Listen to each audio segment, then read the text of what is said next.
Olá e bem-vindos! Hoje a gente vai mergulhar num conjunto de dados que, assim, à primeira vista parece uma sopa de letrinhas, né? É um calendário econômico global de um dia só. Tem de tudo aqui. Balança comercial da China, vendas no varejo lá nos Estados Unidos, produção de veículos no Brasil, enfim, uma lista enorme. A nossa missão é pegar essa avalanche de números e transformar numa história. Conectar os pontos para entender o que a economia global está dizendo para a gente agora. E a história que surge disso tudo é fascinante. Porque se você olha os números separados, eles parecem caóticos, até contraditórios. Sobe aqui, cai ali. Mas quando a gente junta as peças, o quadro que aparece é um de claro desequilíbrio. De um lado, você tem uma economia americana surpreendentemente forte, que se recusa a desacelerar. Do outro, uma China que pisa fundo no acelerador dos estímulos para combater uma fraqueza que está cada vez mais clara. E aí, no meio disso tudo, espremidas estão outras economias, como a nossa, a brasileira, que já mostram sinais de fraqueza. É essa tensão que a gente vai explorar. Ótimo ponto. E acho que o lugar certo para começar é a China, porque os dados de lá são um verdadeiro quebra-cabeça.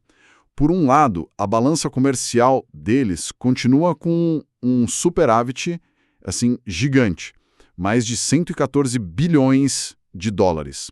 Mas, ao mesmo tempo, as exportações e as importações perderam muito fôlego. As exportações cresceram só 3%, né? Uma baita queda. Como que pode ter um superávit tão grande se o comércio está claramente desacelerando? Essa é a pergunta de $1 milhão. E a resposta mostra a estratégia de Pequim. A desaceleração no comércio é um sintoma, é um sinal de alerta de que a demanda global e a interna também está mais fraca. Agora, o que é fascinante é a resposta a isso. O dado de novos empréstimos, ele simplesmente explodiu. Foi para 820 bilhões. Para ter uma ideia, isso é quase o dobro do mês anterior. O dobro? Peraí, isso é um volume de crédito colossal injetado na economia num mês. Mas essa estratégia de injetar crédito, a gente já não viu isso antes. Não existe um risco deles estarem só criando uma bolha de dívida ainda maior para resolver um problema de agora? Você tocou no nervo da questão. É exatamente essa a crítica. Sim, é uma política deliberada e muito agressiva. Eles estão, na prática, tentando substituir a fraqueza do comércio com o investimento financiado por dívida. É uma tentativa de reanimar a economia à força, sabe? No curto prazo funciona. Essa enxurrada de capital ajuda a sustentar o preço das commodities, o que até ajuda o Brasil, mas a longo prazo, essa preocupação que você levantou é real. A China aprofunda a sua dependência de dívida para gerar um crescimento que parece cada vez menos orgânico. É uma aposta bem arriscada. As vendas no varejo vieram fortes, alta de 0,4% acima do que todo mundo esperava. E o modelo GDPNow do Fed de Atlanta, que tenta prever o PIB, aponta para um crescimento de 5,1% no trimestre. Peraí, 5,1%? Isso desafia tudo que se falava sobre recessão no ano passado. Parece que a economia americana está em outro planeta. É quase como se o consumidor americano não tivesse recebido o aviso da crise, né? Ele continua gastando e essa força não é um dado isolado, não. Se a gente olha outras peças, a história se confirma. As vendas de casas usadas melhoraram, vieram acima do esperado. O déficit em transações correntes foi menor que o previsto.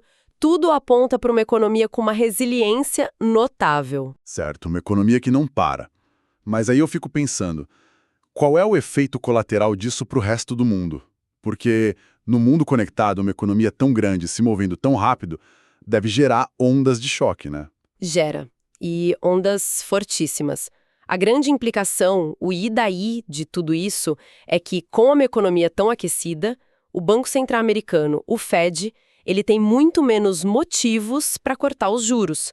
A urgência que o mercado tanto queria simplesmente sumiu. E isso cria um efeito dominó. Juros altos por mais tempo nos Estados Unidos significa o quê? Dólar forte no mundo todo. E esse dólar forte, ele funciona como um torniquete para as economias emergentes. E o lugar onde a gente sente isso na pele é, sem dúvida, em países como o Brasil. Aliás, os números que saíram daqui são um reflexo perfeito disso. Essa transição é perfeita, porque os números do Brasil foram bem preocupantes. A produção de veículos despencou 11,6%. Em um mês, as vendas também, queda forte, de 8,5%. E, ao mesmo tempo, a gente vê no fluxo cambial uma saída de mais de 4 bilhões de dólares. Então, me parece que a gente está vendo uma tempestade perfeita se formando. Por dentro, o consumo pisa no freio, como os carros mostram, e por fora, o capital estrangeiro vai embora. É essa a leitura. A leitura é perfeita. É exatamente essa pressão dupla. Os dados de veículos são um termômetro da economia real, sabe? Do consumo das famílias, da saúde da indústria. Uma queda de 2 dígitos é um sinal de que o motor interno está perdendo força. Rápido. E a saída de capital é a outra parte da história. A pressão externa que a gente acabou de falar. O investidor global olha para os juros altos e para a força dos Estados Unidos e pensa, vou reduzir meu risco. E aí tira dinheiro de mercados como o brasileiro. O resultado é um ambiente muito mais difícil. A economia enfraquece por dentro e o aperto financeiro de fora dificulta a recuperação.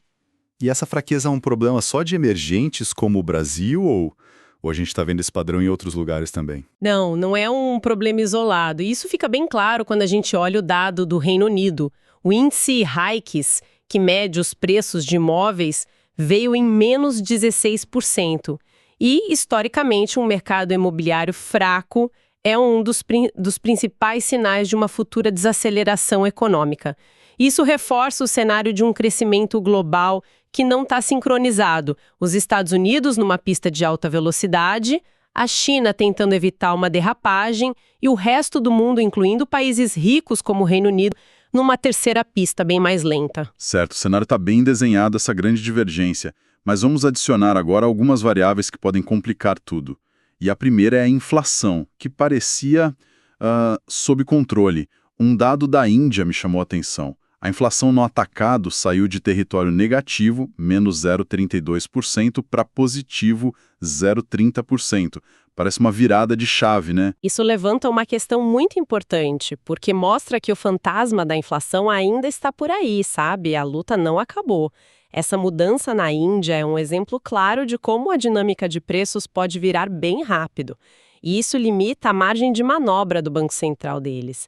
Eles não vão ter a mesma liberdade para cortar juros se a inflação voltasse a uma preocupação. E nos Estados Unidos também tivemos o IPP, o Índice de Preços ao Produtor, que é basicamente a inflação da porta da fábrica, certo? Antes de chegar no consumidor. Exatamente. É o custo na origem. E o IPP americano subiu 0,3%. Sozinho não é um número para causar pânico, mas no contexto da economia forte que a gente falou, ele reforça a narrativa do Fed, aquela de que a última milha da luta contra a inflação é a mais difícil. Cada dado como esse é mais um argumento para o Fed dizer, olha, vamos com calma, ainda não dá para declarar vitória. E isso adia ainda mais os cortes de juros. Então, a inflação continua sendo o fantasma na sala. O que nos leva à última peça do quebra-cabeça de hoje, o petróleo. A gente viu uma queda bem forte nos estoques de petróleo bruto nos Estados Unidos. Mais de 3,8 milhões de barris. À primeira vista, parece um dado muito técnico, de um setor só. Por que isso importa para todo o resto da nossa conversa? Importa, e muito, porque o petróleo é a variável que conecta tudo. O mecanismo é bem direto. Menos estoque significa uma oferta mais apertada no mercado. Com a demanda se mantendo, especialmente com a força da economia americana, o que acontece com o preço? Ele tende a subir. E preço de petróleo mais alto deve ser o grande estraga-prazeres dos bancos centrais, imagino. Exatamente, o grande estraga-prazeres. O petróleo é insumo para tudo, transporte, indústria, energia. Preços mais altos se espalham por toda a economia. Funcionam como um imposto global e pressionam a inflação em todos os lugares. Isso complica demais o trabalho dos bancos centrais que querem cortar juros, como o europeu ou o próprio Banco Central do Brasil. Eles ficam numa encruzilhada. A economia aqui pode estar fraca, pedindo juros menores, mas um choque de inflação vindo do petróleo força eles a terem mais cautela. A queda nos estoques é mais um sinal de alerta. Ok, vamos amarrar tudo isso então. Se a gente der um passo para trás, a história que os dados contam hoje é a de uma divergência gritante. De um lado, uma economia americana que se recusa a desacelerar. Do outro, uma China que apela para estímulos massivos para lutar contra uma fraqueza que parece ser estrutural.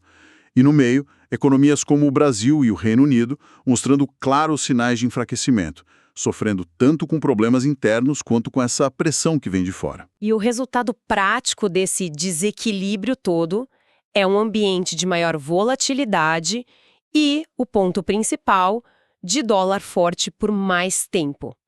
Aquela ideia que era quase um consenso uns meses atrás, de que a gente veria uma onda global de cortes de juros, essa ideia está sendo posta em xeque por esses dados. E aqui está o ponto. Entender esse cenário não é um luxo, é uma necessidade. Quem entende a história por trás dos números consegue se antecipar, tomar decisões melhores, seja para investir, seja para tocar uma empresa. Perfeito. E para a gente encerrar, vamos deixar uma pergunta final para reflexão.